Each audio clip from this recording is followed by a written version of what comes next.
Bills Mafia. On tonight's Air Raid Hour, we discuss the first day of padded practice, updates on key position battles, and general takeaways through 5 days of Bills training camp. But first, a little bit of mood music.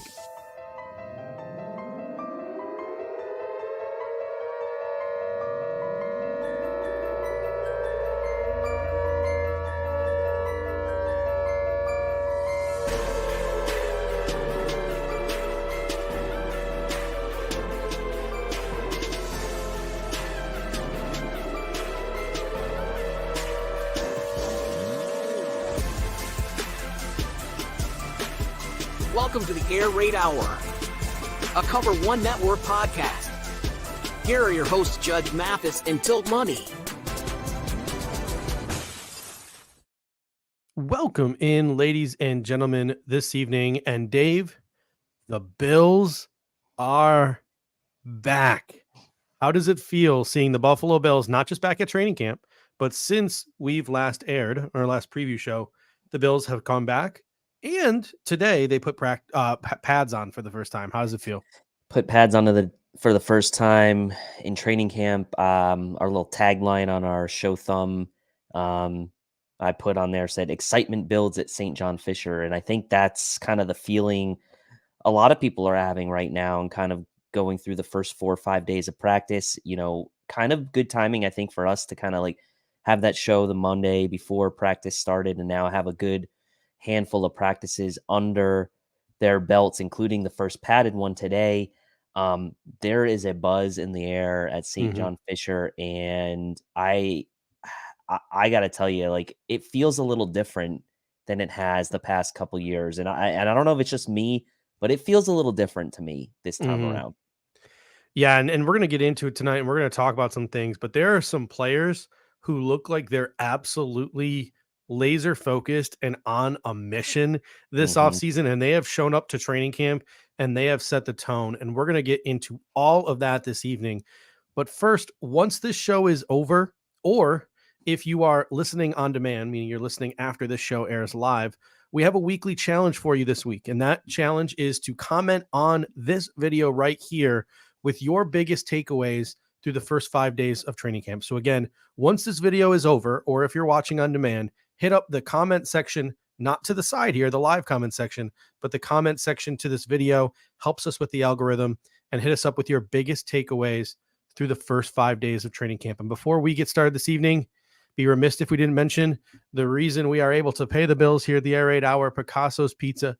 This show is sponsored by Picasso's Pizza, 4 great locations in Williamsville, West Seneca, Lancaster, and Blaisdell. Buffalo Pizza since 1980. You can order online at picassospizza.net.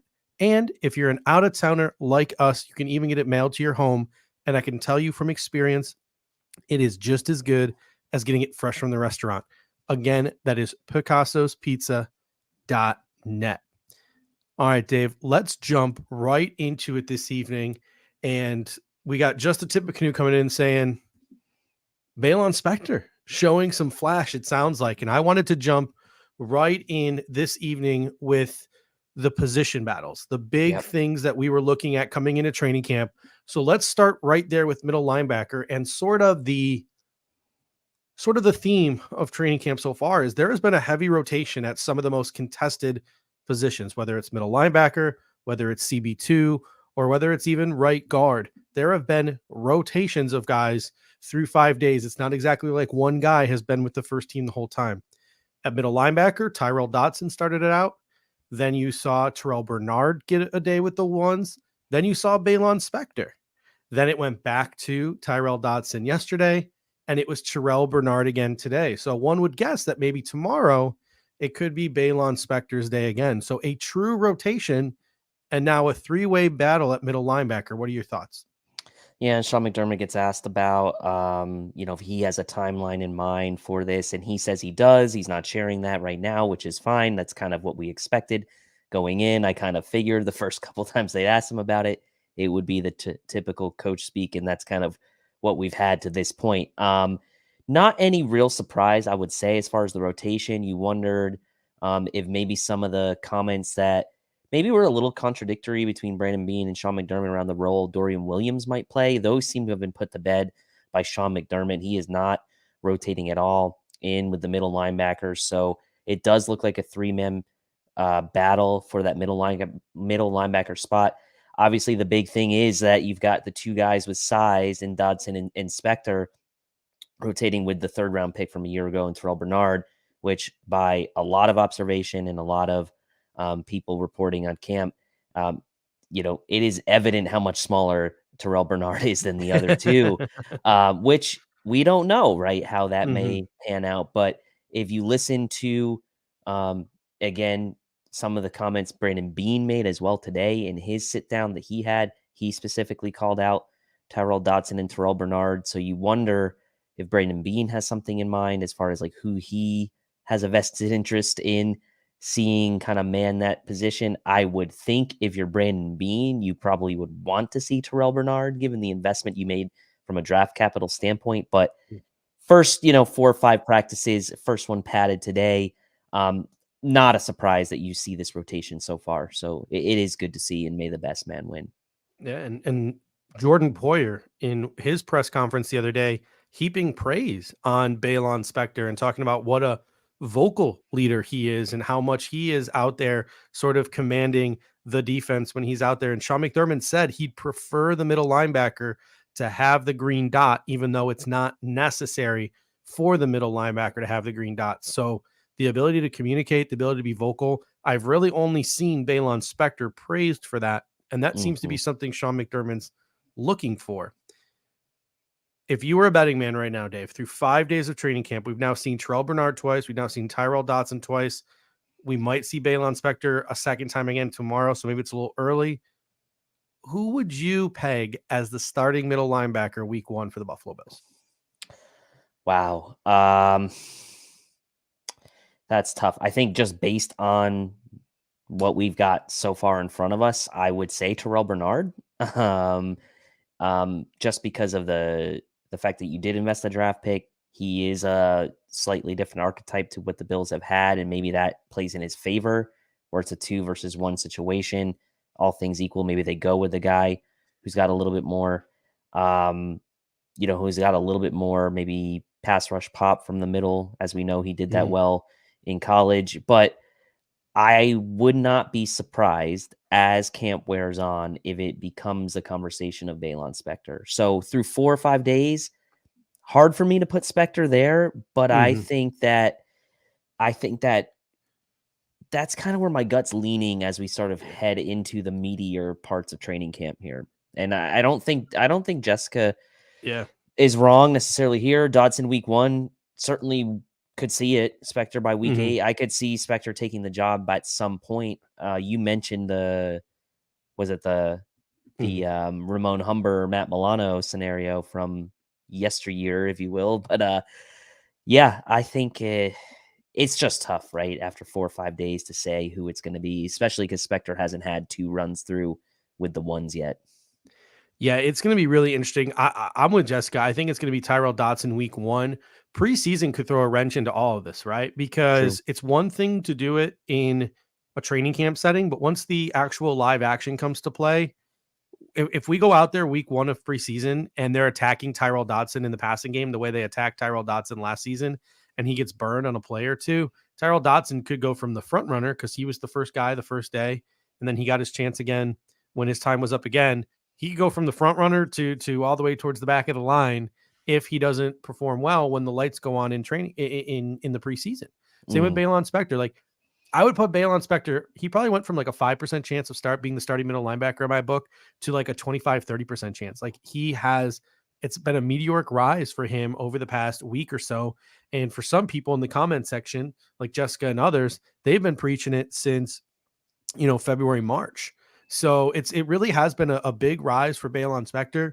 We get out there in the preseason and he lights it up, or Terrell Bernard lights it up. I think there's a really good chance that any one of these guys could take this job. I think that, as weird as it sounds, I do think the preseason, even though a lot of people say the preseason is meaningless, I think that could be the deciding factor, watching what these guys do against actual opponents once the pads come on. But I think Dodson right now still has the upper hand because he was the first one out there, because he's got the most experience, etc. But Balon Spector, there was a couple of of reports about him getting burned, like on the Stefon Diggs when he was mano a mano with Stefon Diggs for some reason. He got burned, and there was another one where he got like burned in the passing game. But Tyrell Dodson's also had a few notes in the book, like Kincaid's burned him, Knox has burned him, etc. So it seems like maybe the middle linebackers are struggling a little bit in pass coverage. So it'll be something really interesting to keep an eye on once the preseason commences. That brings us to sorry, one more comment. Just one more thing on the Dotson thing, right? Because yes, okay, he was the first one out. He's the veteran, really the true veteran of the group. He's had experience playing.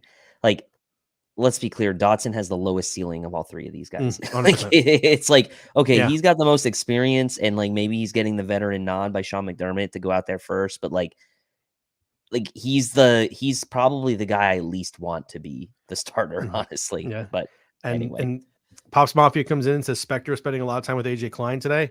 It could be the Buffalo Bills really want a guy like Balon Spector to win this job, and they're really, harping to veterans like AJ Klein to be in Balon Spector's ear. Chris Jenke was at training camp today. He told me that at training camp today, it was Terrell Bernard at middle linebacker with the first team. It was AJ Klein with the second team.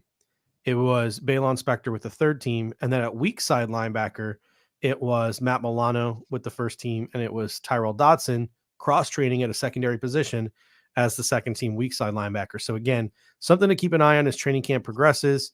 Still too close to call in terms of the position battle at middle linebacker. Cornerback 2. This one's interesting because it seems like a situation where the Buffalo Bills want Kaiir Elam to get every chance to win this job. They put him out there with the first team. They rotate him in with the first team. But it seems like, as much as fans in the comment section and myself, right, and you, as much as we don't want to hear this, it seems like Dane Jackson is playing pretty darn well in training camp. He was the first one out there. And it seems more like Dane Jackson has done nothing to lose the CB2 job, more so that Kaiir Elam hasn't earned the CB2 job, because all the reports is that it's Dane Jackson as the CB2 and Kaiir Elam rotating in. That leans, at least to me, like we're going to be seeing Dane Jackson week 1. How about yourself?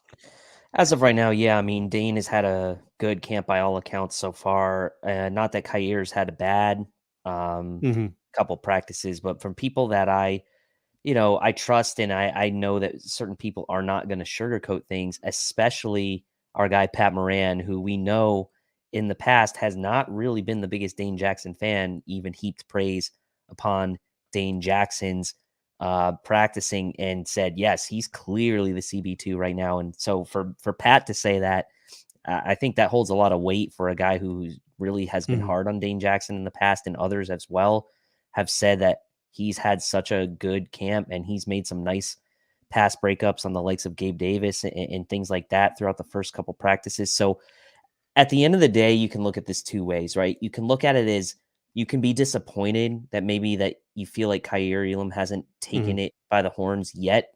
It's only 4 or 5 days into practice. Or you can take the viewpoint that I'm going to try to take right now, this early in camp, that this is a really nice problem for the Bills to have right now. They have Trey White, who, again, we're going to get to him as well, looks to be really playing well in camp. You have Dane Jackson and Kaiir Elam battling it out there. Dane maybe with the upper hand now, and you still have Christian Benford, who's also had a couple nice spots as well. So it's really a good situation for the Bills overall for the team, although fans, I'm sure, want to see Kaiir get that job come week 1. Betting man right now, I would say Dane's probably out there week 1. Yeah, 100% agree with you. I think Dane Jackson's going to be out there week 1. And again, taking the fan glasses off, because the fan of me wants to see Kaiir Elam out there and starting. I do believe he has the highest ceiling, but looking at the positives here with Dane Jackson, a lot of people are saying Dane Jackson is just Levi Wallace. That could not be further from the truth. Dane Jackson probably should have been drafted higher, but wasn't, because there was no sort of pre-draft process that year because of COVID. Dropped to the 7th round. I think he easily could have been a 3rd or a 4th rounder, a middle round pick. This is a guy at the University of Pittsburgh who works out in the offseason with Aaron Donald, and Aaron Donald is in awe of the way in which Dane Jackson works out and the lengths that Dane Jackson goes in his offseason training and his offseason regimen. This is a guy who goes toe-to-toe with a guy like Aaron Donald in the gym. So Dane Jackson is not some Levi Wallace, like frail, schlubby, literally not that athletic type of dude. He is a better athlete than I think a lot of people want to give him credit for, because I think a lot of people unfairly comp him to Levi Wallace because of his draft position, but his athletic ceiling is certainly higher. And hey, we could be looking at a situation now where maybe Kyrie Elam is some trade bait for Jonathan Taylor, right? Like, who knows? Who knows? Obviously, I'm kidding, but Christian Benford not really mixing in with the ones at all. For the most part, he's been mostly second team. Thoughts on that? No real surprise. I mean, look, he had a really nice start to last season. We know he made that really nice impression. Obviously, got derailed by that hand injury, but at this point, regardless of how much of a fan you are of Christian Benford, the fact is, like, he's already been more of a return on investment than you would have expected from where he was drafted, right? Smaller school. We know he had the ball skills, but the fact that he's in the conversation that we can even have about him potentially challenging people for a starting job is more than we really could have expected from him when he was drafted. And I know he had the good run at the beginning of the last season, but look, no, I'm not surprised.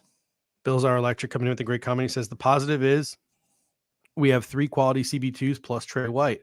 Benford, Elam, and Dane all can step in and take starter reps. It's a great problem to have. And 100%, that is a great problem for the Buffalo Bills to have. And through 5 days of training camp, there really has been nothing but praise for the way the Buffalo Bills secondary has handled this Buffalo Bills offense, which is also sounding like it's going to be a juggernaut. And we're going to get to some of that in a little bit. But the last sort of big position battle that we need to talk about is right guard. Yeah. And right guard's a little bit different than CB2 and middle linebacker, in my opinion, because Ryan Bates has been out there with the ones a lot.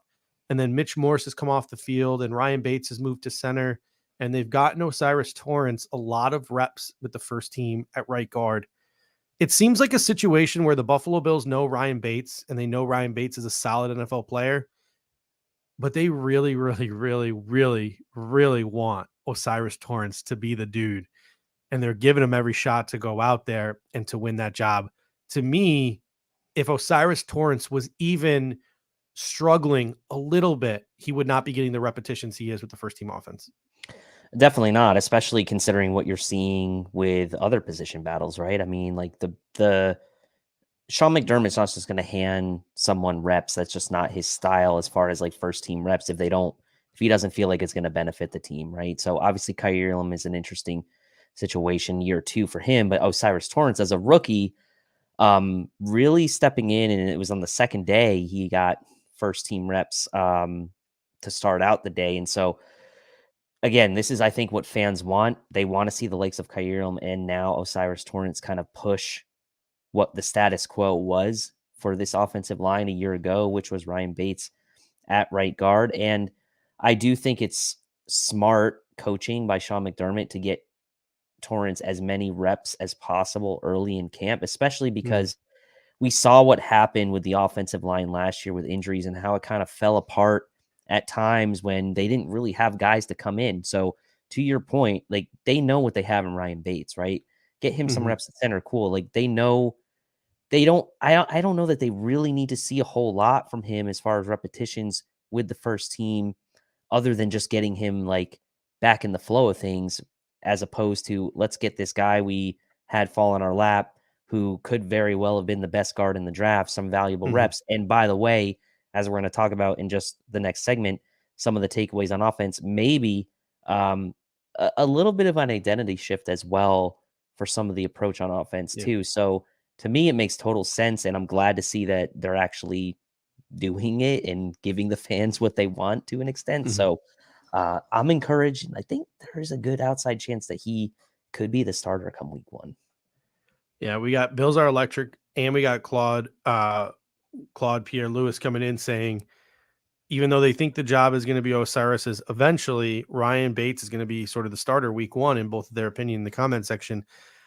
I think I'm leaning Osiris Torrance starts week 1 for the Buffalo Bills. Obviously, he could fall flat in his face in the preseason and things can go different in the preseason, or things could change. But if you were to ask me right now who I think is going to be the starter week 1 for the Buffalo Bills at right guard, I'm going to project that Osiris Torrance comes out on top, even though it might not look like it from what we've seen through 5 days. I think the way it's going, I think Torrance is eventually going to take the lead and is going to be the starting right guard week 1. What are your thoughts on that?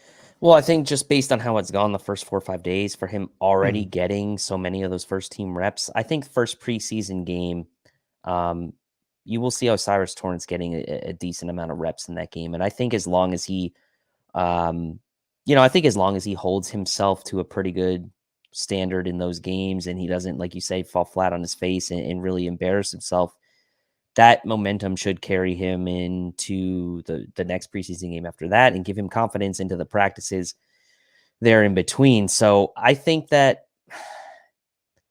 my brain probably says it's going to be Bates, but like I think it's a closer decision than Mhm. maybe I'll say this. I don't think Bates is in pen. I think it's very much in pencil, and it could be Osiris come week 1. And I'm rooting for Osiris, and everyone knows why I'm rooting for Osiris. I think that his powerful anchor is something that we need against players like Chris Jones, Christian Wilkins, Quinnen Williams, etc.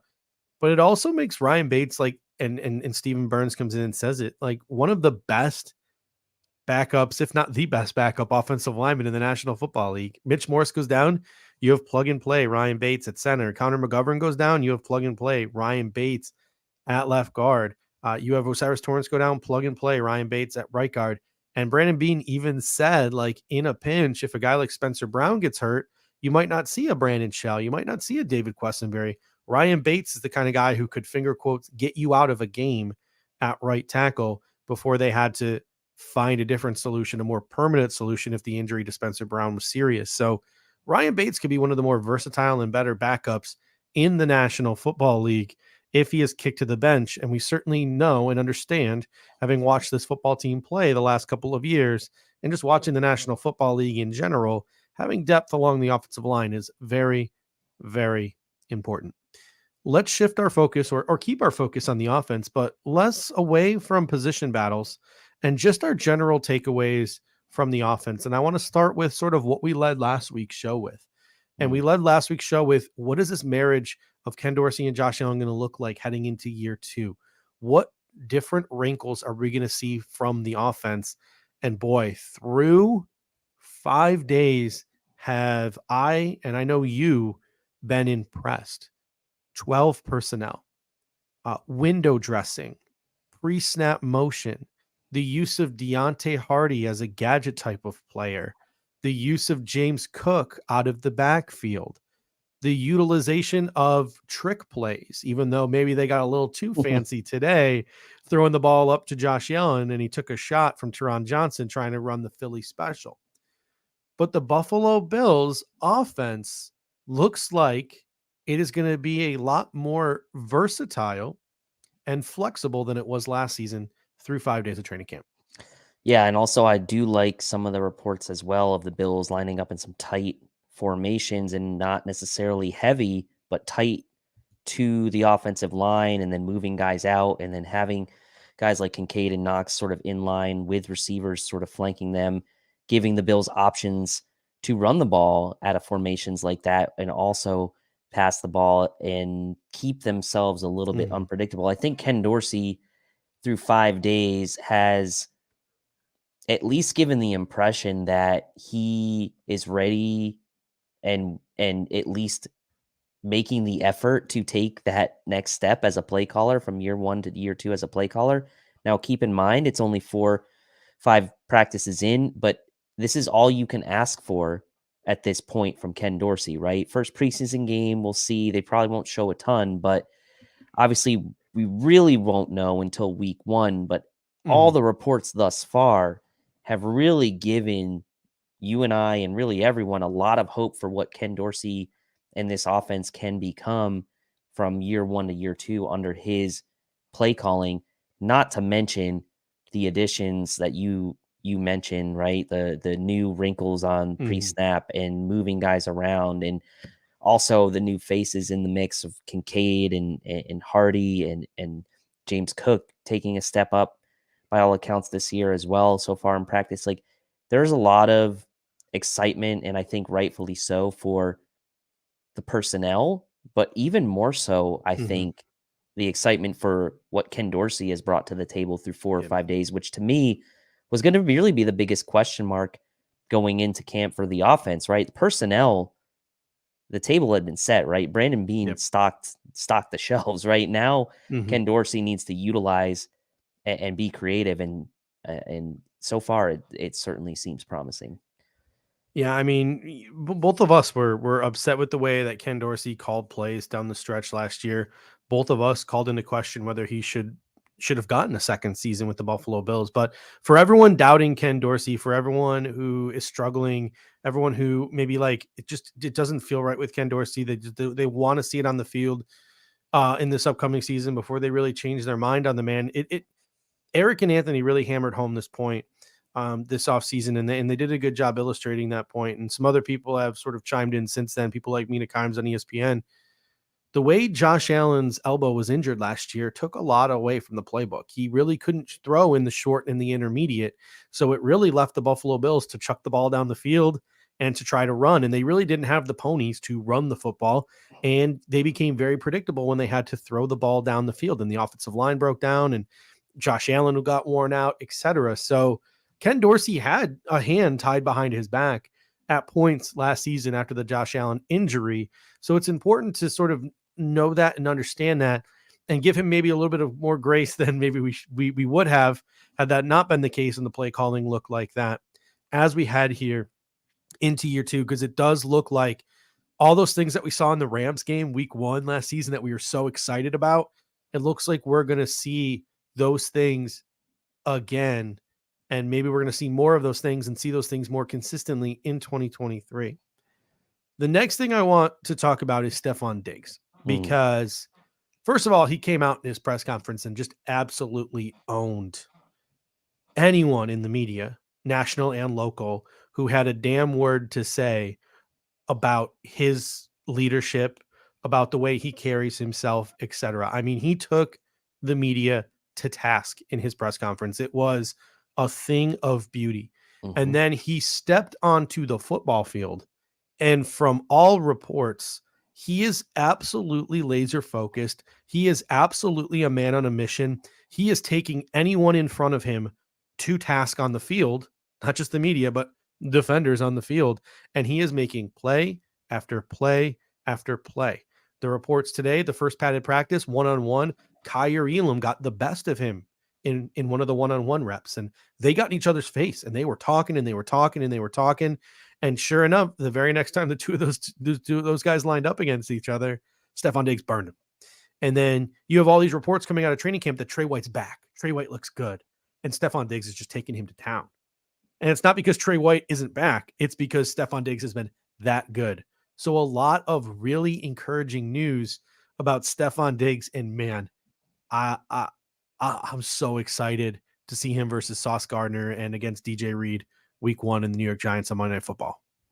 And the Bills need that, right? They need that from him. And there was really no doubt that in my mind, that he was going to be ready to play football. But to the level that he seems to be at this year is even more than I could have even imagined. I mean, the way, like you mentioned, the way he handled that that press conference where he just sat there, answered every single question.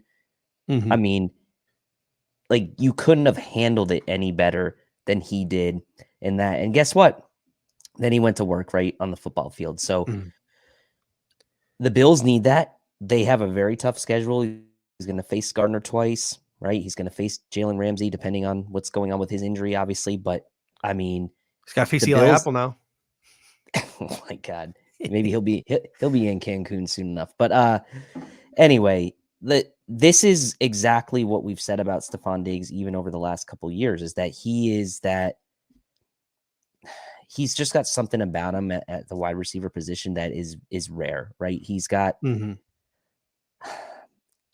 he's like the anti-diva almost, right? Like, he's like the guy that wants to work, and he's the guy that wants to be the best, and he's the guy that you need that attitude on the field to go up against some of these better corners and some of these good defenses the Bills are going to play. Like, they need him so badly this year. This Super Bowl run that the Bills hopefully will go on this year is going to be largely dictated by him and Josh Allen. And as good as a couple last seasons he's had with the Bills, this one could potentially be his best. Like, that's scary to think about. Yeah, Pops Mafia coming in saying Gabriel Davis had his best practice today, and all reports thus far on Gabriel Davis have been positive. I think that to summarize everything I've read about Gabriel Davis, he hasn't been targeted a lot, but when he is targeted, he makes a play. Today, he seemed to really get a higher volume of targets from what I have read. He looks noticeably slimmer, and he's another guy who got a little chippy with the media and the narrative surrounding him and how he can only make plays down the field. And it looks like the Buffalo Bills are making an attempt to get him more involved in the short to intermediate game. The weight loss seems like it might help. A healthy ankle seems like it may help. The weight loss could help prevent maybe a future ankle or knee injury or anything like that, a lower body injury as well too. Gabriel Davis in a contract year, I don't know about you, but I kind of personally hope the Buffalo Bills lock him down to a new contract before the end of the preseason, because I don't want to sit here and shout from the rooftops that I think he's going to have a breakout year like I did last year. I'm not going to make that mistake again, but I'm telling you what, I got this funny feeling that this could be Gabriel Davis. This time for real could be Gabriel Davis's year. I mean it this time, I swear. I've changed, I promise. It seemed like there are murmurs, right, of him potential there, that it wasn't an impossibility, right, of him getting a contract before the season started. And, if he goes into this season without a new contract, you better believe he is going to make every opportunity count right on the field this year. And look, if that culminates in him being a big factor in a Bills Super Bowl win and he goes off to another team after this year, but contributes greatly to a Bills Super Bowl win, he'll be forever remembered, right, for that. So one way or another, Gabriel Davis is prime for a big year. He was at that 800-yard mark last year. I predicted last year he could get 1,000 and lead the team in touchdowns. And I'm not going to say that he'll lead the team in touchdowns this year, but I do think a 1,000-yard season is achievable for Gabriel Davis if he can become a little more efficient with his targets. If the Bills do use him in more efficient route running patterns than just kind of what he has been in the past. And I think that he is going to have a chip on his shoulder as well. What I love so far about like what we've talked about with these two guys is, as good as they both are, Stefon Diggs and Gabriel Davis, both coming into this season with a chip on their shoulder, not to mention we haven't even talked about the other guys yet. Yeah. I think that's a better situation for the Bills as a team. It doesn't always work for everybody, but I feel like the Bills as a team just always seem to feels like they perform better, not when their backs are against the wall, but when they have a chip. Like last year, they were the Super Bowl favorites, right? And this year, they're not. They have something to prove this year. And I think that's actually to their advantage. If you want my opinion, I think it's to their advantage that they're not the all-in favorites. Yeah. And again, through 5 days of training camp, to me, it looks like this Buffalo Bills offense is going to be funneled through Stefon Diggs, Gabriel Davis, Dalton Kincaid, Dawson Knox, and James Cook. Yep. Those are the 5 guys that this offense is going to sort of funnel through.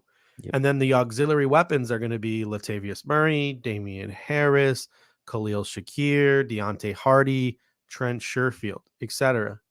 Now, a lot of people might say, well, that's common sense, because I posted this on social media and people were like, well, duh. But I think a week ago, there were questions about whether James Cook would get a big enough workload to be a guy this offense is funneled through. I don't think that's a question anymore. I think through 5 days of camp, it looks like James Cook is RB1, and he's going to be sort of a finger quotes mini workhorse. And I think there were questions about whether Dalton Kincaid as a rookie would get enough volume and get enough targets and be on the field enough to be somebody that this offense is funneled through. I think through 5 days of training camp, it looks pretty clear that the Buffalo Bills plan on making him a focal point of this offense.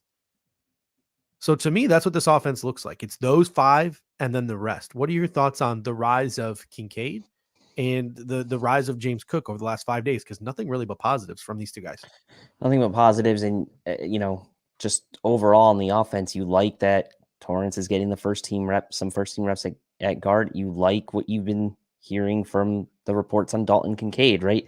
a lot of the chatter leading up to the draft was that the Bills needed a wide receiver, right? And they went the other direction and traded in front of Dallas to get Kincaid. And it certainly appears like they were trying to find someone that they could put in this offense that could really take it to the next level, regardless of whether it was wide receiver, tight end. And Dalton Kincaid seems to be fitting that bill right now. I mean, he looks super smooth.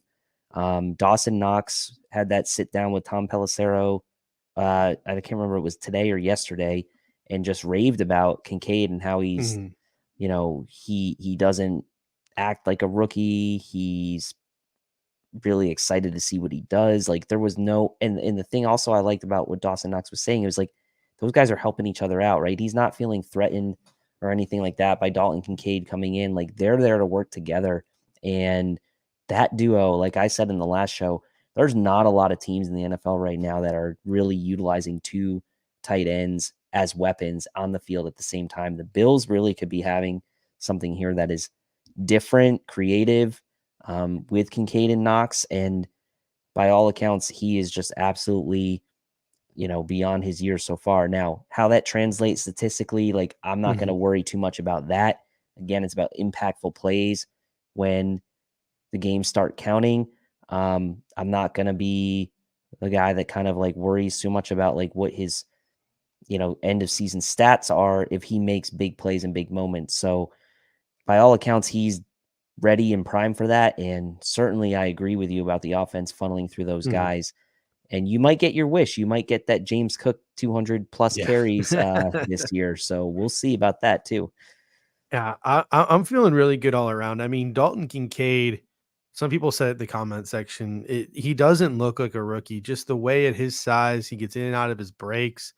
I don't think he's dropped a ball since training camp started. And think back to that Bills embedded video where one of their analytics guys was like, he's got the best hands of any player I've analyzed in like 30 years or something like that. And it's held up. Like the guy is just physically imposing. He's making plays. He's creating a rapport. He's establishing a relationship, not just with Josh Allen, but Dawson Knox is playing well off of him. We talked last week about, don't forget Dawson Knox exists. Dawson Knox can't be just a glorified blocking tight end. He needs to get the ball as well. And it looks like the Buffalo Bills are making an effort to get Dawson Knox the ball as well. And then James Cook, we all saw the wheel route. We all saw the way he's utilized in the passing game. We've seen screens from the Buffalo Bills. We talked about offensive formations. We forgot to mention the screens. We've seen a bunch in the screen game, whether it's Damian Harris or James Cook making big chunk plays in the passing game. So James Cook has been a factor in the passing game. And on top of that, the pads went on today and people are writing in their reports like he's showing better vision. He's showing more patience. He's breaking big plays even with the pads on. So James Cook has shown that he is the real deal. And if his body can hold up to, you know, an NFL workload and once the games start week one, if his body can hold up, Damian Harris and Latavius Murray might truly be relegated to auxiliary roles and bit roles. It won't be a 1A, 1B like it was with Singletary and Cook. It'll be a true 1-2 if James Cook keeps up what he's doing and keeps cooking like he has so far through training camp. So really, really impressive and really encouraging to see all of those things. In terms of the auxiliary players, the three receivers, it's going to be a dogfight this preseason. And each of them seem to have their own strengths. And that might play into truly these guys being a rotation when the Buffalo Bills decide to go into that true 11 personnel, because a lot of people say as a true receiver, Trent Sherfield has looked the most impressive. A lot of people talk about how Deontay Hardy is just winning all of his one-on-ones, how he has been an awesome sort of gadget player in those old school Isaiah McKenzie type of plays. The Buffalo Bills have been running more bunch formations where they bunch up their wide receivers. And I think that has a lot to do with Deontay Hardy. I think they want to get Deontay Hardy a free release off the line of scrimmage. They don't want anyone to get their hands on him at the line of scrimmage because he has shown sort of not just speed, but a start and a twitch with that speed. And he's the kind of guy who, if he gets a free release off the line of scrimmage, he's not just a gadget guy. He can make plays down the football field. And I think the Buffalo Bills are are running those bunch formations to try to get Deontay Hardy the ball in that way. So you have Sherfield as your best, maybe true slot. You have Hardy, who could be utilized in a number of ways, both down the field and in the gadget game. And then Khalil Shakir, there's been some negatives. There's been some drops over the last couple of practices. But the day that it rained, people said the two most impressive receivers outside of Stefon Diggs were Dalton Kincaid and Khalil Shakir. His ability to plant in wet grass, his ability to catch the ball when the ball is a little slick. We saw that in the Ravens game his rookie year. We saw that in the Bengals game when no one else could really make a play on offense. He made a couple of plays in that Bengals game. Khalil Shakir seems like maybe he's the go-to guy when the conditions aren't so pretty, because you can count on him to stick his foot in the ground and plant correctly and make those plays and to bring the ball down in less than ideal conditions. So the Buffalo Bills have a nice variety of auxiliary players that they can go to at any point in time during a football game in these three.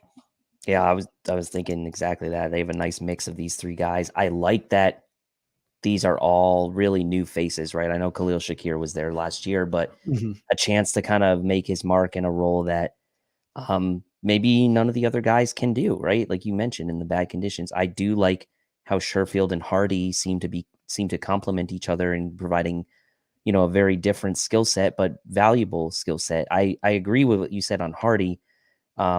The reports on him is just that his ability to separate is second to none. And if he's getting a free release off the line of scrimmage and he's not touched, he's a guy that can just pull away from somebody on the defense, whether it's vertically or horizontally, right? Because he's not just a short mid-area type of guy, right? We know that he's played a lot of snaps on the outside back in 2021, the last time when he really played most of the season. Most of his snaps were on the outside. So I like that he's got the versatility as well to potentially kind of make his mark as well on the outside. But you're right. His ability to separate, his ability to get a clean release off the line, thanks to some of these bunch formations and these different ways that the Bills are window dressing and doing some pre-snap motion. I think Dirty Jersey hits it there. He's what we always wanted McKenzie to be. And getting back to my earlier point, I do like that this group is different now at the bottom of this wide receiver depth chart. Is smart for the Bills to turn it over, new faces in the room, some different and possibly higher ceiling skill sets than what they've had. So really excited about the overall mix of this group. High ceiling, high potential from 1 through 6. The offensive line, just touching on the offensive line real quick before we sort of shift over to the defense. We've already talked about right guard a ton. Haven't heard a lot about Deion Dawkins, which is a good thing. Haven't heard a lot about Connor McGovern, which is a good thing. Haven't heard a lot about Mitch Morse, which is a good thing. So let's focus maybe a little bit on Spencer Brown. I made the comment last week. I didn't think it was a position battle unless Spencer Brown made it a position battle. And Spencer Brown, due to his back injury, missed most of training camp last year. And it seems like Aaron Kromer is trying to make up for lost time and is spending a lot of time with Spencer Brown. And they must like what Spencer Brown has shown through 5 days of training camp, because Brandon Shell, who it seems like might be struggling a little bit with the second team, has not even been able to crack the starting lineup and get any sort of first team reps. That's got to be good news for Spencer Brown and his progress heading into year number 3. Oh yeah. I mean, has to be. And I was fully expecting maybe by like day 2 or day 3, be like, oh, Brandon Shell is getting first team. Like there was none of that. You saw the extra conversations and the like that Kromer's having with Spencer Brown. You go back to some of the film that Eric and Anthony did on Spencer Brown when he got out in space and some of the run concepts last year, and you see that there is that potential there. And the Bills are, they are putting a lot of investment in Spencer Brown just from a time and trust standpoint, right? And I know like monetarily he's still on his rookie deal, obviously, but they are putting the investment in that he is going to be the guy they can count on at right tackle this year. And there's not a whole lot of insurance behind him other than Brandon Shell, unless you count a guy like David Questenberry or even Ryan Bates, right? So that's not necessarily telling, or that is telling you that the Bills have a lot of confidence in him, and they're kind of putting their chips in the middle of the table with Spencer Brown. So hope it works. So far, so good, right? Through a couple days of practice, looks to be healthy, and that's the biggest thing. I think We need to get Spencer Brown through this entire camp, as many reps as possible. Health needs to be there the entire summer, and he just needs to be ready to go week 1 and not miss any time during these practices. So to me, that's huge, and I think that will go a long way to him, making that improvement. I don't necessarily think he's going to all of a sudden become like an all-pro right tackle by any means, but like if he's improved over last year, I think most people would take that and be happy with it. A couple people, Ralph Wilson Sr., Jessica Tennis, pointing out that apparently Deion Dawkins got beat a couple of times today, once by AJ Vanessa, who we're going to talk about in a moment, once by Boogie Basham. So maybe not a great day for Deion, and hopefully he rebounds. But hey, that's the thing about training camp is you get mad at your offense maybe because they struggle, but it's also you get excited about your defense and guys like AJ and Boogie showing a little pass rush pop. So double-edged sword there in training camp. So it'll be really interesting to see how that all plays out once the preseason begins. The only real names I've heard about outside of the starters on through various different camp reports, I've heard that maybe Brandon Shell is struggling a little bit. I've heard that Ryan Vandermark has looked good at left tackle as like a second team left tackle. Tommy Doyle looks like he's done. He's toast. He might not be able to rehab back from that injury and get right in time to win a roster spot. And who knows, maybe a practice squad spot might be in jeopardy for him as well. Could be nearing the end of the Tommy Doyle experiment. And then Richard Garage got a shout out today from, I believe, Matt Perino for his work. So some of the younger tackles, guys like Vandermark, guys like Garage, Chris Jenke told me Alec Anderson was taking center snaps today. So who knows what Alec Anderson is up to. They look like the Buffalo Bills are trying to make him more of a versatile chess piece in the Ryan Bates mold. It'll be really interesting to see if any of these younger guys can beat out a Brandon Shell, beat out a David Quessenberry, beat out a David Edwards for a roster spot. But the second team offensive line today in practice from left to right was Quessenberry at left tackle, Edwards at left guard. It was Alec Anderson at center with Ryan Bates as well. It was Ike Butker at right guard, and it was Brandon Shell at right tackle. So that's what the second team offensive line looked like today. Chris Jenke let me know in the DM stay because he was at training camp, keeping an eye out for what some of the depth charts looked like. So it'll be interesting to see how those depth offensive line battles shake out. All right, let's transition now to the defensive side of the ball. And just a quick update on Von Miller. He spoke to reporters, said he wants to be back week 1, at worst week 5. He's running around all over the football field, even though he's on the PUP list. So some encouraging signs that Von Miller will probably be back sooner in the season rather than later. Yeah, and I mean, this was kind of trending that way, right? I mean, weren't sure if he was going to be put on PUP. He was. Still, obviously doesn't mean that he can't be back in time for the beginning of the season, but I think it just makes sense, right? The Bills need to be smart, kind of keep him out of harm's way to an extent, and maybe even like protect him from himself a little bit, because we know he has that confidence in himself. And Vaughn's a smart guy, obviously, but like, for the Bills, the most important thing is for him to be ready when it comes time for whether it's week 1 or a couple weeks into the season. Somewhat getting that LeBron James treatment, right, where like doesn't need to practice necessarily and can kind of just show up for the games, which, to be honest, he's earned that, right? Von Miller has earned that. And whether or not you think he's earned it with the Bills or not, he's earned it as a player throughout his career in the NFL. No one should question whether or not that guy's going to be ready to go when the bullets start flying. So it's good to see that he's running around and hopefully he will be ready for week 1. But again, maybe not put him on that turf week 1 and maybe get him back for week 2. Paus Mafia comes in and says, Vaughn has been a workout machine on the sideline. I thought he was going to break the bike. He was doing sprints and leaps and various different crazy stretches. Outside of Von Miller, if Von Miller is not back week 1, it's looking early on in training camp like AJ Epinesa has secured Von Miller's spot in the starting lineup, and that Leonard Floyd is probably more of a pass rush specialist at this point through 5 days of training camp, because AJ Epinesa is turning some heads. A lot of people say he has looked very, very good. And that's okay, right? I mean, if you have 100%. if you have Groot and AJ Epinesa in on early downs, and we know AJ Epinesa maybe is is better suited maybe to play those early downs, or even a Shaq Lawson to play those early downs. And you have Leonard Floyd coming in as a pass rush specialist where he really can, conserve that energy, come in, big important moments early in the season, kind of, we talking about biggest takeaways on the defense. Some of these rotations they've had where they've shifted Groot inside and have had Ed Oliver inside with Floyd and Epinesa on the field as well. And obviously that'll be Von Miller once he's back.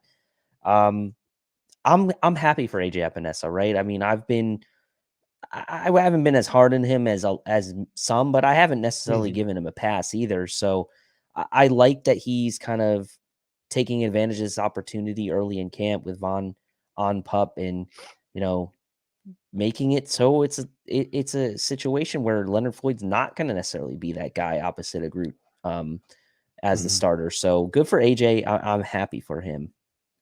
And we say this year after year after year. We said it years ago when it was Quentin Jefferson and Vernon Butler and Mario Addison. We said it last year when it was bringing back Jordan Phillips and Von Miller and Tim Settle. Again, just like I'm feeling confident with Gabriel Davis, I'm also feeling confident that this might be the year that the pass rush lives up to the hype. And I know Sean McDermott, again, Micah Hyde already came out and said, like, Sean McDermott wants to be more aggressive. You can tell. Michael Hyde was like, you can tell. Sean McDermott wants this defense to be more aggressive than it was under Leslie Frazier. So the combination of that, the combination of the talent we have, because Tim Settle is a name that came out of Eric Washington's mouth as a guy who's looked good. Boogie Basham had a good day today from all accounts. You got Leonard Floyd, you got AJ Epinesa, you got Groot, who seems like he's bulked up. You had Poona Ford with the pick 6 the other day. I haven't really heard too much about Ed Oliver. Jordan Phillips is still on the pup list, but through 5 days of training camp, people are like, this pass rush is legit. This pass rush is legit. This pass rush is giving the Bills offensive line problems. The pass rush is giving this Bills problems. Could this be the year that the defensive line lives up to the hype and sort of matches how good they are on paper? And this was kind of the reports early on out of camp last year, was that the defensive line was performing really well. But keep in mind, that was with Von Miller, and that was against we'll say it, lesser offensive line than what the Bills are trotting out there this year. So you like to hear these types of things about your defensive line. One, because Von Miller's not even there yet, and you're hearing these kind of glowing reviews. And two, it's against an improved, what we believe will be improved Bills offensive line. So those things, in combination with the fact that we did hear how good they were performing last year, gives me hope that this year they really could be proficient. And I think that the Bills really need to get into a formula where, yes, obviously Von Miller needs to be the alpha there, but the Bills need to have solutions for the pass rush in situations where Von Miller potentially is not on the field. And that's not a scenario we all want to think about, but the Bills need to have that ready in their back pocket, because the defensive line kind of fell apart without Von Miller last year. Yeah. So really, really happy to hear about that. Yeah. Encouraging that for 4 days you heard, man, this defensive line is giving the offense fits. This defensive line is giving the offense fits. Then the pads went on and that narrative continued. So that is really encouraging news. So the one thing that we're hearing is the defensive line looks really good. Another thing that I'm hearing day after day is this secondary. Outside of CB2, where Dane Jackson's playing well and Kyrie Elam's working in, this starting secondary looks like it's on a mission as well. And from all reports, even though he has to go up against some really tough competition every day, guys like Stefon Diggs, who is going to beat him. It's going to happen. All reports from most people are Trey White's got that confidence back. He's got that groove back. He's looking really, really good. If Trey White can be a top 10 cornerback in the National Football League once again, pairing him with everything else we have in this secondary, pairing him with that pass rush we have, pairing them with Matt Milano, who's in the middle of the field, it's going to be another scary defense. But what are your thoughts on Trey White and his return? I mean, you have Trey White going up against Stefon Diggs every day in practice, and even Kyrie Elam getting some reps against Diggs. Not to mention, if they're not, it's guys like Gabriel Davis that they're going up against. Like, that is nothing but good for the secondary, right? When it comes time for real game action. Like, you go fast forward to week 1 against the New York Jets, like, are Trey White and Kyler or Dane Jackson going to be intimidated by the Jets receivers? No, right? Like they're going up against the best, Stefon Diggs, in practice and having some good reps, right? Having some Yep. winning reps. Now, like just naturally, like Diggs is going to win more than not, but it is really encouraging to hear about how Trey White looks to have his groove back. Looks like he's playing loose again, right? That fun kind of style that Trey had always kind of brought, that unique style to him, to where like wasn't like not taking the game seriously, but it was like you could tell when he was feeling it, he was kind of like that fun guy, right? And that's just his style, and that seems to be back for him. And Chris says Trey had a couple really nice PBUs today. He's looking like his old self, and man, how big of a boom that would be for this defense. Not to mention, by the way, you have the likes of Jordan Poyer making great plays in practice as well, and those safeties being back, like maybe not even being talked about as much as it should. Obviously, DeMar getting the attention today, first padded practice back, but like what a weird turn of events to have both Micah Hyde and Jordan Poyer back again for this season. It just doesn't feel real to me. It's crazy, and I haven't really heard too much about Micah Hyde. I think he's still just trying to get his legs back under him. But much like on the offensive side of the ball, Stefon Diggs is on a mission. We talked about that at the top of the show. It seems like Jordan Poyer is on a mission as well, right? Like trying to prove that, he should have gotten a better contract this past off season, trying to prove that like it was injuries last year, not his age, that caused maybe a slight drop off in play. I mean, some of the plays that he's making are just absolute plays that elite players in this league make, that top 10 safeties in this league make, that all pro players make. He's out there doing those things again. Haven't heard too much about Micah Hyde, but that also is a good thing. Jordan Poyer makes the plays, Micah Hyde center fields. All is good with the world again with those two veterans, back there for the Buffalo Bills making plays. And on top of that, our guy, Anthony Prohaska, Pro-Anth, was out at training camp, and he had nothing but glowing reviews saying that Teron Johnson's playing some of the best football of his career. So between Trey White, Jordan Poyer, Micah Hyde, Teron Johnson, and whoever wins the CB2 battle, because I'm confident the competition is going to bring the cream to the top, and you're going to get pretty solid play from whoever wins that job. That pass rush combined with this secondary, combined with Matt Milano in the middle. I keep saying this over and over and over again because I'm so excited about it. As long as that middle linebacker doesn't screw it all up, this defense could be ridiculous. Yeah, and I think the rumblings of Sean McDermott being a little bit more aggressive, that I think gives me a little bit more hope that maybe the middle linebacker responsibilities, although obviously critical for this defense, maybe stylistically trying to help whoever that is there with a more aggressive defense, not having maybe that middle linebacker having to cover so much of the field this year, especially in pass coverage. Like that could be a way that Sean McDermott's trying to not necessarily mask the deficiency that they're going to have at middle linebacker, but a way to kind of diffuse it a bit. And I mean, look, we're going to miss Tremaine Edmonds one way or another, right? But if you have Micah Hyde and Jordan Poyer back, you have Von Miller back, you have Matt Milano, Trey White's back to his old self, or at least close to it. The Bills have really done a good job in putting as much as they can around that middle linebacker to where hopefully it's not a situation where that becomes a glaring issue for the Bills defense, week after week. So still encouraging one way or another. Pops Mafia comes in, like to see more Taylor Rapp. Yeah, it seems like Taylor Rapp has pretty much been relegated to the second team. Some other news and notes: Cam Dantzler got waived. They brought in a new cornerback. I feel like that's the thing. If you're a lower roster player and you get hurt and it's a multi-week injury, you're going to get an injury settlement. They're going to bring somebody new into camp. And I think, unfortunately, that happened to Cameron Dantzler.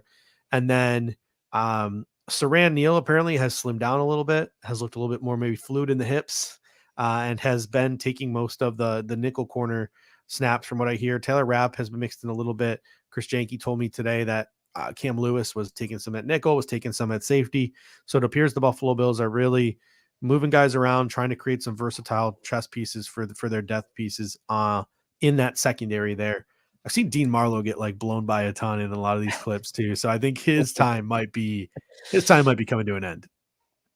Yeah, well, I mean, that's It's a probably very what. like unscientific way of, it's not the greatest evidence in the world. Every highlight clip I see, Dean Marlowe's getting blown by, but Yeah, they're probably not going to eh, keep 5 safeties, so yeah, it he seems could be the like. veteran practice squad guy as well Yeah, too. So yeah. on to special teams now. Not a lot to report. One report was Taylor Bass was just booming punts. He hit one from like 60 yards, one from 62 yards, would have been good from 65.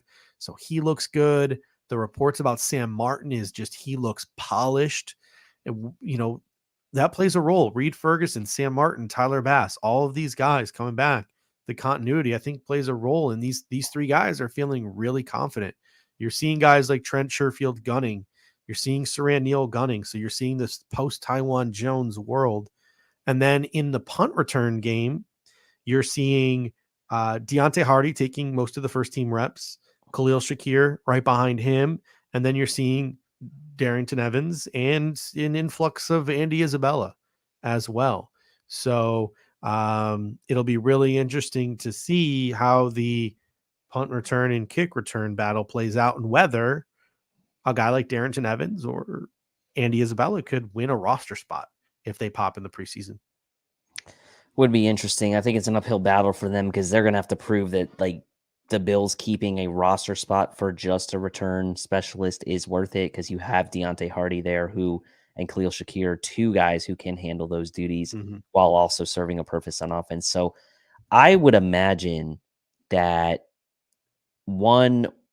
probably one of Evans or Isabella would be on the practice squad as insurance for the return game. And they're going to get chances in the preseason, and they're going to be the guys that will take kicks out or will return punts when they probably should be fair catching it because they're going to try to make an impression, right? And that wouldn't surprise me. As far as the situation with Ferguson, Martin, Bass, like I like that they're able to focus just on like the operation, right? There's no battle, there's no worrying about the Bills don't have a punter, right? Like last year, we're like kept 53 guys and didn't have a punter, right? And so like it's nice that this year we can just focus on that operation. And the battles really are more about the return game. So sometimes special teams, no news is good news, honestly. Yeah. All right, let's turn the tables a little bit here and let's close out tonight's show by talking a little bit about what's going on around the league. Let's start with the AFC East. Jalen Ramsey getting injured. Obviously, that's very unfortunate. That full meniscus tear, he's going to get the complete repair. He's going to be out till probably December. The Miami Dolphins, picked up Eli Apple, finally home from his vacation in Cancun. Not too far off in Miami, though. Not too far off. It's looking like maybe Dalvin Cook is going to be a New York Jet by the end of the preseason, and it's looking like Ezekiel Elliott could be a New England Patriot by the end of the preseason as well. What are your thoughts about what is going on right now and what you're hearing about our AFC East opponents, both in Miami, New York, and in New England? Well, there hasn't been a ton of glowing reports out of Miami, which obviously you like to hear. There's even one report that Tyreek Hill was just blending in. Can't remember exactly who wrote that. It was an article, I believe. Might have been on The Athletic where, that's a guy that really shouldn't be blending in, right? And now I'm not going to read too much into that. He's still Tyreek Hill. He's probably still going to be awesome this year. But look, any negative reports you hear this early in camp, like, okay, I'll take it with a grain of salt, but like most reports this early in camp from all 32 teams are typically positive, and it's typically spinning to be like, oh, these guys are, catching everything, or they're doing this and that. So nice to hear that. Although I'm not going to read too much into that. As far as the Jets, this whole Aaron Rodgers, Sean Payton thing's kind of interesting. Any drama that can surround the Jets to kind of take the focus away from football, I'm all for it because it just kind of seems what happens with the Jets. I am a little annoyed that the Jets are on Hard Knocks this year. That is going to be a little annoying. Can you believe the first NFL game is this Thursday, by the way? Yeah, Oh my the Hall of goodness. Fame game Thursday. Yeah, if you are wild.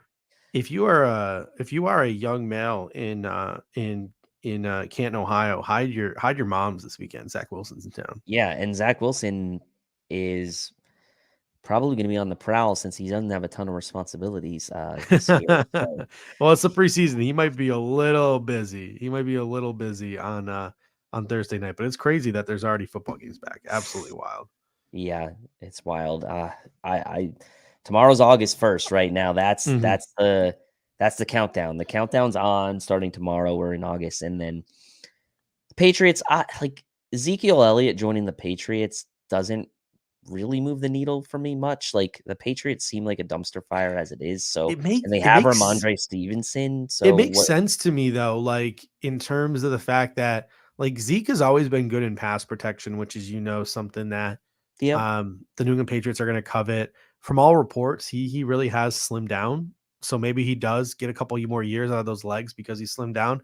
So I think he could be a nice change of pace back or a nice like true backup to Ramondre Stevenson. But yeah, you're right. That's the Ramondre Stevenson show in New England. And I, I'll be really upset. Again, I don't want to root for New England, but I'm a huge Pierre Strong Jr. fan. I want them to let him loose in New England as well because I'd like to see him be successful as much as I don't want to be successful against the Buffalo Bills. So it's really interesting because you're bringing in Ezekiel Elliott, who I think would be a decent backup, but that also keeps a guy like Pierre Strong off the field. So it'll be interesting. I really don't want Dalvin Cook to end up with the Jets, although that pretty much signifies to me that maybe Brees Hall won't be ready for the start of the season. That would So keep a guy like Abanaconda off the field too, who I also really like. So it's crazy. Like we could talk about the running back market in a second too. It's just these guys grow on trees, man. yeah, and it'd be interesting, I guess, from the angle of like Aaron Rodgers, Dalvin Cook, former rival Mhm. teams, right now on the same team potentially. And look, adding a good player like Dalvin Cook to the Jets, whether or not you are keeping Brees Hall, whatever, it's still you still don't want it to happen, right? Like you still don't want a guy Mhm. like that to Yeah. go to the Jets. And look, I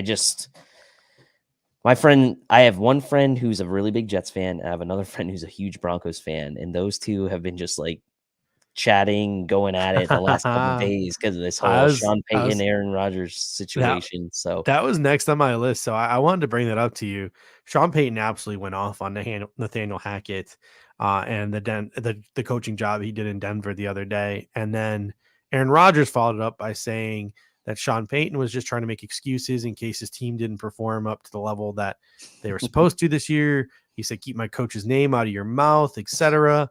What are your thoughts on this? Sean Payton's words, mhm. Aaron Rodgers' response to his words. What are your thoughts on all this?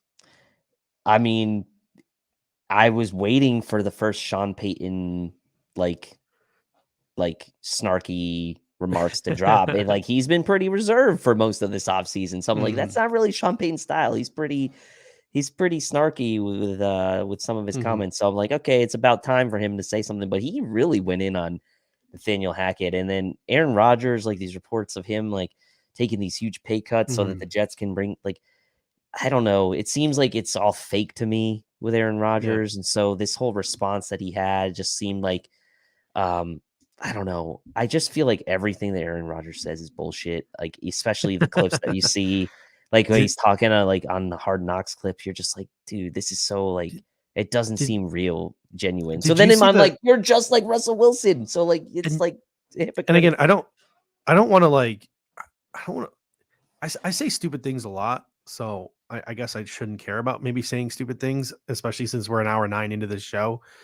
No one's really gonna pull any clips on this, but someone made the comment on social media. It was a reporter too. It wasn't just some random person on social media. It was somebody I follow. I can't remember, but they were like, his last year in the NFL when Tom Brady fell off, he got like kind of like ridiculously skinny, like really thin.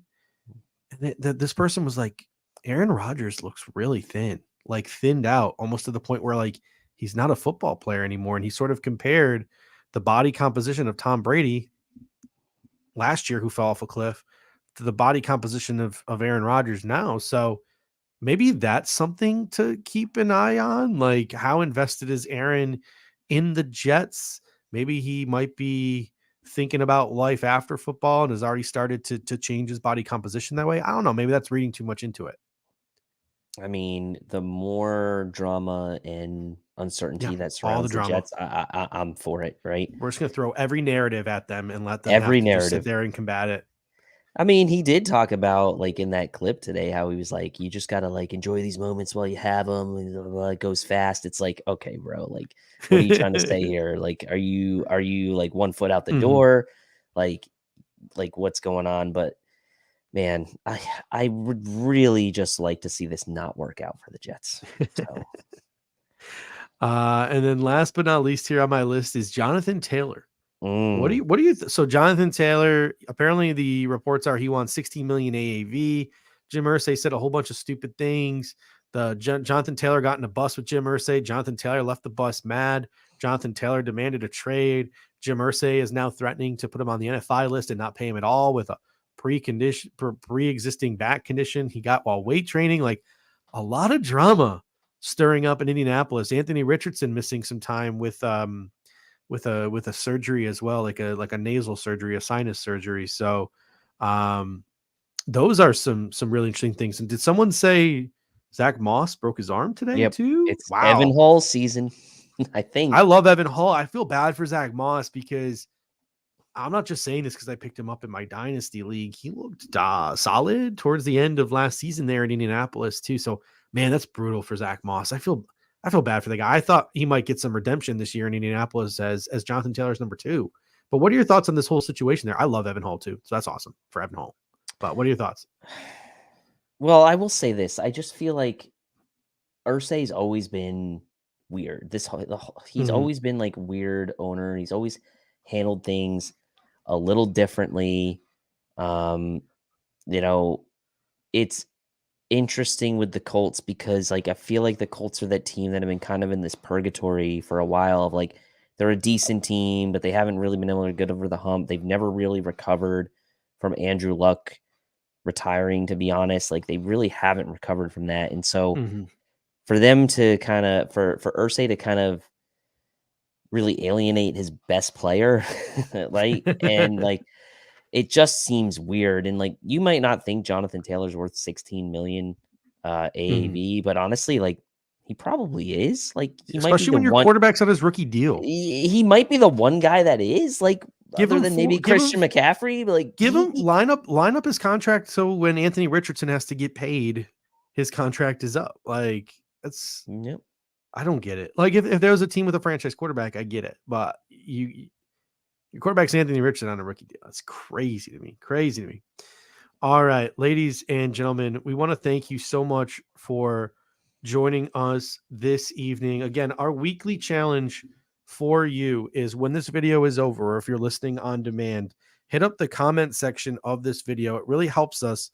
It boosts our platform. It helps us with the YouTube algorithm. If when this show is over, you go into the comment section and leave a comment. So if you could, our challenge for you this week, comment on this video with your biggest takeaways through the first 5 days of training camp. It'll really, really, really help us out. And if you're looking to help the Cover One community as a whole, the latest update for our Cover One Pass is out. It's $57 a year. There's a sweet new t-shirt, a sweet new decal. You get exclusive members only content, in-depth analysis, including scheme, play, and player breakdowns, scouting reports and analytics analysis, access on unlimited devices, and access to us here at the Cover One community via our private Slack channel where Eric drops a ton of inside information, things that he's hearing from players, from agents, etc., that he doesn't post on Twitter. We have great conversations there in the Slack channel as well, and they answer questions and break things down. A lot of the Cover One community is contributors are very active in that Slack channel. So if you're looking to support Cover One as a whole, Cover One Pass is your way to do that as well. But again, as always, guys, you make this show what it is. If not, this show would have been over 30 minutes ago. We would have said our piece and be gone. The comment section, you guys always add so much to this conversation that we have every week. So we thank you. And Dave, any final thoughts before we head out here tonight? I mean, you could tell there's an excitement in the air. I mean, we've had almost 200 people in here at one point tonight watching live, which, I mean, that tells you all you need to Not know since the about pre-draft process have we had that. where we had those kind of numbers in here. So people are getting excited. I think these first several days of practice have really created a buzz around the Bills heading into this season. And there already was obviously high expectation, but man, the buzz it's palpable, right? And jealous of the guys that I got to go to camp, but man, really fortunate, like you said, to have guys like Eric and Anthony and Mike and others there to kind of break things down. So yeah, man, I feel very fortunate. I'm thankful for Pops Mafia in the comment section today. I'm thankful for Chris Janke today too, keeping me informed. He sent me like he didn't have to do this. He went out of his way. He sent me like 4 or 5 paragraphs on Twitter, just breaking down everything that he saw at training camp today. So grateful to you guys and anyone else who has contributed in the comment section with your thoughts. Obviously, Eric and Greg and Anthony, all of them, they're sort of left town, so I don't get my cover 1 updates from training camp anymore. So it's up to you guys now. It's up to the beat guys now for us to get you on the show. And hey, starting the next couple of weeks here, we're going to get to see some things on the field here with preseason as well. So thank you guys so much. We really, really, really appreciate it. We appreciate all you guys do in the comment section, supporting us here at Cover 1 at the Air Raid Hour. And until next time, Dave, go Bills. Go Bills. Thank you for watching tonight's episode of the Air Raid Hour. Make sure to hit that like button on the way out. If you are catching the show on demand, leave a reply in the comments section and we will respond over the course of the week. You can always listen to every episode next day on all major podcasting platforms, including Apple Podcasts and Spotify, by searching Air Raid Buffalo. Thank you for your continued support, and as always, go Bills!